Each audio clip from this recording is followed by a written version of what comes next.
పల్నాడు జిల్లా రాజకీయాలు రోజురోజుకి రంజుగా మారుతున్నాయి. సవాళ్లు ప్రతి సవాళ్లతో హాట్ గా మారుతున్నాయి. గురజాల నియోజకవర్గంలో వైసీపీ ఎమ్మెల్యే కాసు మహేష్ రెడ్డి, టీడీపీ అభ్యర్థి మాజీ ఎమ్మెల్యే ఎరపతినేని శ్రీనివాసులు నిన్న మొన్నటి వరకు అభివృద్దికి సంబంధించిన అంశంపై ఒకరిపై ఒకరు విమర్శలు చేసుకున్నారు. ఎవరి హయాంలో నియోజకవర్గం అభివృద్ది చెందిందో చర్చకు రావాలని ఎరపతినేని సవాల్ చేశారు.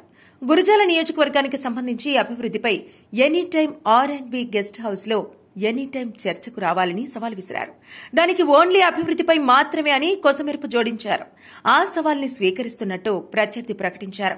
దాంతో రండి బాబు రండి అన్నట్టు ఆర్&బి గెస్ట్ హౌస్ సాక్షిగా గురజాల అసెంబ్లీ నియోజకవర్గ అభివృద్దిపై చర్చ అంటూ ఊరంతా డప్పేశారు. అది పూర్తయ్యేలోపే ఎరపతినేని తన పొలిటికల్ కెరీర్ ని పణంగా పెట్టి మరో సవాల్ విసిరారు. గురజాల నియోజకవర్గం పిడుగురాళ్లలో మాట్లాడుతూ ఈ ఎన్నికల్లో తెలుగుదేశం పార్టీ తరపున తాను ఓడిపోతే రాజకీయాల నుంచి తప్పుకుంటానని, నువ్వు ఓడిపోతే రాజకీయాల నుంచి తప్పుకుంటావా అని కాసు మహేష్ రెడ్డిని సవాల్ చేశారు. ఈ విషయం స్పష్టం చేయడానికి గంటసేపు టైం కూడా ఇచ్చారు. వచ్చే ఎన్నికల్లో నేను ఓడిపోతే రాజకీయాల నుంచి మానుకుంటాను. నువ్వు ఓడిపోతే నువ్వు రాజకీయాలు మానుకుంటావా? నీకు నాకు ఇదే సవాల్. నీకు దమ్ముంటే 1 అవర్లో దీనికి సమాధానం మళ్ళీ మీడియా ద్వారా చెప్పు. దానిపై కాసు మహేష్ రెడ్డి వెంటనే రియాక్ట్ అయ్యారు. గంటెందుకు 10 నిమిషాలు చాలు అంటూ వాట్సాప్ వీడియో రిలీజ్ చేశారు. గత ఎన్నికల్లో ఎరపతినేనిని చిత్తుగా ఓడించి ఇంటికి పంపాను గుర్తులేదా అని ప్రశ్నించారు. ఈసారి కూడా ఓడించి రాజకీయాల నుంచి రిటైర్మెంట్ ఇప్పించి గుంటూరులో కూర్చోబెట్టకపోతే తన పేరు కాసు మహేష్ రెడ్డి కాదని సవాల్ విసిరారు. నా దమ్మేందో మొన్న ఎలక్షన్స్ లో చూపెట్టా, రేపు చూపెడతా. రేపు మళ్ళీ నిన్ను ఓడించి శాశ్వతంగా రాజకీయాల నుంచి రిటైర్ చేసి గుంటూరు పంపిస్తా. నేను రాజకీయాల్లో ఖచ్చితంగా మళ్ళీ ఎమ్మెల్యేగా కంటిన్యూ అవుతా. నీ సవాల్ గ్యారంటీగా స్వీకరిస్తున్నా. ఓడిపోతే ఖచ్చితంగా రాజకీయాలు వదులుకుంటా. నువ్వు చెప్పేది. అయితే ప్రస్తుతం గురజాల నియోజకవర్గంలో కీలకంగా ఉన్న బీసీ సామాజిక వర్గం ఎటు మొగ్గు చూపితే అటే వారి విజయం ఖాయమంటున్నారు రాజకీయ విశ్లేషకులు.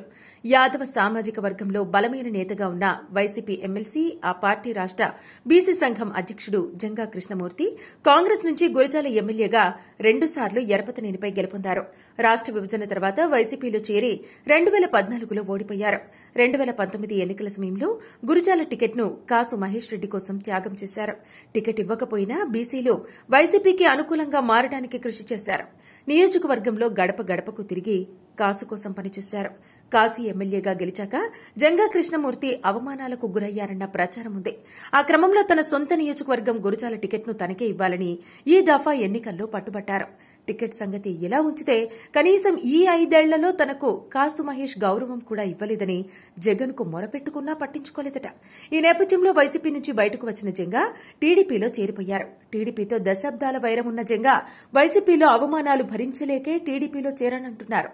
ఎమ్మెల్సీ జంగా కృష్ణమూర్తికి టీడీపీ అధికారంలోకి వస్తే సముచిత ప్రాధాన్యత ఇస్తామని చంద్రబాబు హామీ ఇచ్చారట. ఆయన సీనియారిటీకి తగ్గ గౌరవం ఇస్తానని, గురజాలలో పార్టీ కోసం పనిచేయమని సూచించారట. దాంతో ప్రస్తుతం ఆయన ఎరపతినేని శ్రీనివాసరావు విజయం కోసం కృషి చేస్తున్నారు. నియోజకవర్గంలో ప్రతి ఒక్కరికి వైసీపీ చేసిన అవమానాన్ని, అన్యాయాన్ని వివరిస్తున్నారు. దీంతో గురజాల ముఖ చిత్రం మారిపోయింది. తాజాగా రాజకీయ సన్యాసంపై ఎరపతినేని అంత ధీమాగా సవాల్ చేయడానికి ఆ ఈక్వేషన్లే కారణమన్న అభిప్రాయం వ్యక్తమవుతోంది. అయితే మాజీ ముఖ్యమంత్రి కాసు బ్రహ్మానందరెడ్డి మనవడైన మహేష్ రెడ్డి ఎన్ని ఈక్వేషన్లు మారినా, ఎంతమంది కలిసి పనిచేసినా తానే గెలుస్తానన్న ఓవర్ కాన్ఫిడెన్స్ తో కనిపిస్తున్నారు. ఏది ఏమైనా రేపు ఎలక్షన్ రిజల్ట్స్ తర్వాత పొలిటికల్ స్క్రీన్ మీద నుండి సైడ్ అయ్యేదెవరో వేచి చూడాల్సి ఉంది.